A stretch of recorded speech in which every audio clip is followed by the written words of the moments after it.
రండోయ్ జాతరకెళ్దామా? అయితే రెడీ అవుదాం రండి. సమ్మర్ కదా! ఎక్కువ సోకులెందుకు సింపుల్‌గా ఆర్గాంజా శారీ కట్టేసుకున్నాను. సింగిల్ ప్లేట్ పెట్టాను. క్యారీ చేయడం మనకు కష్టమని చెప్పి ఇంకా నార్మల్‌గా కుచ్చిళ్ళు పెట్టి కట్టేసుకున్నాం. ఇంకా జడ విషయానికొస్తే మన జడ ఏ మోడలేసినా ఆఖరికి ఒకటే మోడల్ అవుతది. అన్ని ముక్కలుంటాయి. సో, అంత కష్టం ఎందుకని చెప్పి చక్కగా సైడ్ పాపిడి తీసేసుకొని జడేసా. ఫస్ట్ అయితే చిక్కు తీసుకోవాలి కదా! సో, చిక్కు తీసేసిన తర్వాత జడేసుకున్నాను. కొప్పున్న అమ్మాయి ఎన్ని ముడులేసినా అందం అంటారు. నా జుట్టంతా ఊడిపోయింది. సో, ఇప్పుడు నేను ఏమేసుకున్నా అంత బాగుండట్లేదని నాకనిపిస్తుంది. అందుకే సింపుల్‌గా సైడ్ పాపిడి తీసేసుకొని రబ్బర్ బ్యాండ్ పెట్టేసా. చూసారా ఎంత ఎలక తోకలా అయిందో నా జుట్టు. చాలా బాగుండేది. బట్ ఎందుకో ఇలా అయిపోయింది. మేబీ ప్రోటీన్ డెఫిషియన్సీ అయ్యుండొచ్చు. మరీ ఇంత బాలేదనుకోకండి. బైక్ మీద వెళ్ళేటప్పటికి ముక్కలు అటు ఇటు చెదిరి నా జుట్టు బాగా సెట్ అవుతుంది. అందుకే నేను ఈ మోడలే వేసుకుంటా.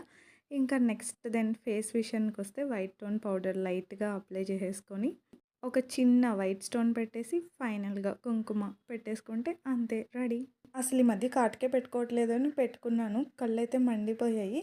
లాస్ట్‌లో నలుపూసలు వేసేసుకున్నాను. ఇదే నా సింపుల్ లుక్. ఎలా ఉంది?